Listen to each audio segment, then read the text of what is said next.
ये है साधारण दंड। साधारण दंड में अगर कुछ भी साधारण जैसा है तो वो है सिर्फ इसका नाम। Hello everyone, Radhe Radhe. कैसे हैं आप सब? आई होप सभी एकदम बढ़िया होंगे। आज हम बात करेंगे साधारण दंड यानी हिंदू पुशअप्स के बारे में। मैंने इस प्रैक्टिस को करना कैसे सीखा और अगर आप भी इसका अभ्यास घर पे करना चाहते हैं खुद से तो क्या क्या वो बातें हैं जिनका ध्यान रखना काफी जरूरी है। तो चलिए बिना टाइम वेस्ट किए वीडियो को स्टार्ट करते हैं। सबसे पहले मैंने देखा कि आखिर इसको करना कैसे है, इसका सही फॉर्म अलाइनमेंट क्या होना चाहिए। तो उसके लिए मैंने काफी सारी वीडियोस देखी यूट्यूब पे, साथ ही साथ काफी बुक्स में भी पढ़ा। तब मुझे पता चला कि ये जो साधारण दंड है ये मेनली 3 आसनों का कॉम्बिनेशन है। कौन कौन से हैं वो 3 आसन? सबसे पहला अधोमुख श्वानासन, दूसरा चतुरंग दंडासन और तीसरा ऊर्ध्वमुख श्वानासन। इन तीनों आसनों को इसी सीक्वेंस में और एक फ्लो में किया जाता है, तब ये बनता है साधारण दंड। अब ये जो पहला और थर्ड वाला जो आसन है ये करना मेरे लिए थोड़ा सा सिंपल था क्योंकि मैं काफी टाइम से इसकी प्रैक्टिस करती आ रही थी। लेकिन ये जो सेकंड वाला था Chaturanga Dandasana, it was quite challenging for me because इसके लिए आपको अच्छी खासी स्ट्रेंथ चाहिए होती है आपके हैंड्स में, आपके शोल्डर्स में और आपके कोर मसल्स में, राइट। तो ये करना थोड़ा सा कुछ लोगों के लिए चैलेंजिंग हो सकता है। अब यहाँ मुझे एक बात समझ आई कि अगर आप रेगुलर पुशअप्स का अभ्यास करते हैं, यानी कि ये जो अपने रेगुलर वाले, अपने नॉर्मल वाले पुशअप्स हैं, इनका आप प्रैक्टिस करते हैं, आप इन्हें करना जानते हैं, तो ये प्रैक्टिस आपके लिए थोड़ी सिंपल हो सकती है क्योंकि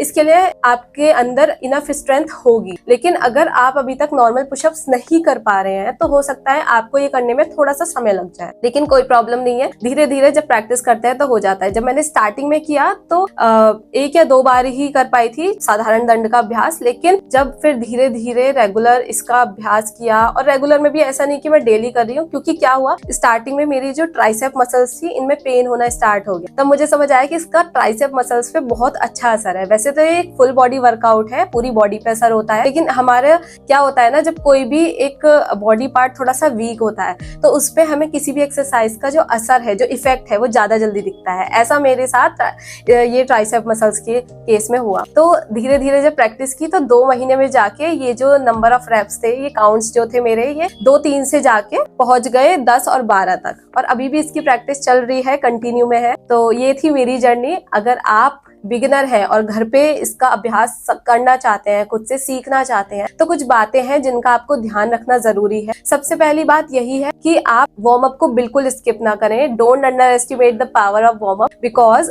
अगर वैसे तो सारी प्रैक्टिसेस में ही वार्म अप की बड़ी नीड होती है, काफी इंपॉर्टेंट होता है वार्म अप, लेकिन इस प्रैक्टिस में और ज्यादा इंपॉर्टेंस इसलिए बढ़ जाती है क्योंकि इसमें आपका जो वेट आना है वो इस तरीके से आपका पूरा ये जो रिस्ट है इस पे आना है, आपका बॉडी वेट जो है, बाकी बॉडी पे भी आना है, बाकी बॉडी पार्ट्स पे भी, लेकिन जो रेस्ट है उस पे सबसे ज्यादा आता है। तो अगर आप प्रॉपर से इसका वार्म अप नहीं करेंगे, रेस्ट का, शोल्डर का, अपनी बैक का, तो हो सकता है आपको कोई इंजरी हो जाए। तो पहली बात तो यही कि वार्म अप जरूर करना है। दूसरी बात ये कि अपना जो अलाइनमेंट है वो खुद से ऑब्जर्व कीजिए, वो देखिए कि क्या आप सही फॉर्म में है या फिर नहीं। फॉर्म जो है वो सबसे ज्यादा इंपॉर्टेंट होती है। अगर कुछ लोग क्या करते हैं कि वो आधे उसमें चले जाते हैं, बस थोड़ा सा नीचे गए और ऊपर आ गए, लेकिन अगर आप ऐसे करेंगे तो इसके जितने बेनिफिट्स आपको मिलने चाहिए उतने नहीं मिल पाएंगे, तो कोई मतलब नहीं बनता फिर प्रैक्टिस करने का। इसलिए अच्छे से फॉर्म देखिए, अपने आप को ऑब्जर्व कीजिए, अपना अलाइनमेंट देखिए, अपनी जो प्रोग्रेस है उसको ट्रैक कीजिए, तब आप देख पाएंगे, समझ पाएंगे। तीसरी चीज ये है कि ब्रीदिंग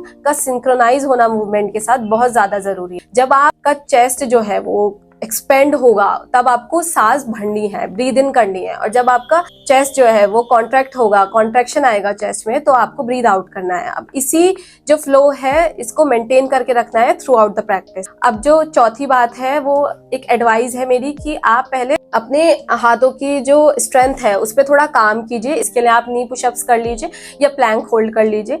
ये अगर आप करेंगे तो ये प्रैक्टिस आपके लिए थोड़ी सी सिंपल हो जाएगी, थोड़ा कम समय लगेगा। और इसके बाद जो अधिकतर प्रॉब्लम आती है बिगिनर्स को वो ये आती है कि हमारे जो हील्स है वो फ्लोर पे टच नहीं कर पाती स्टार्ट। वो इसलिए होता है क्योंकि अभी आपकी हैमस्ट्रिंग मसल्स की जो फ्लेक्सिबिलिटी है वो थोड़ी कम है। धीरे धीरे जब वो डेवलप होगी तब आपकी जो हील्स है वो भी टच करने लगेंगी, नीज भी थोड़ी बेंड हो जाती है, उसमें भी कोई प्रॉब्लम नहीं है बस। लेकिन आपके फॉर्म जो है वो थोड़ा ठीक होना चाहिए, है ना। आप नीचे कैसे जा रहे हैं एक फ्लो में, ऊपर कैसे आ रहे हैं, आप तीनों आसनों को प्रॉपर वे में कर रहे हैं या नहीं, वो ज्यादा इंपॉर्टेंट है।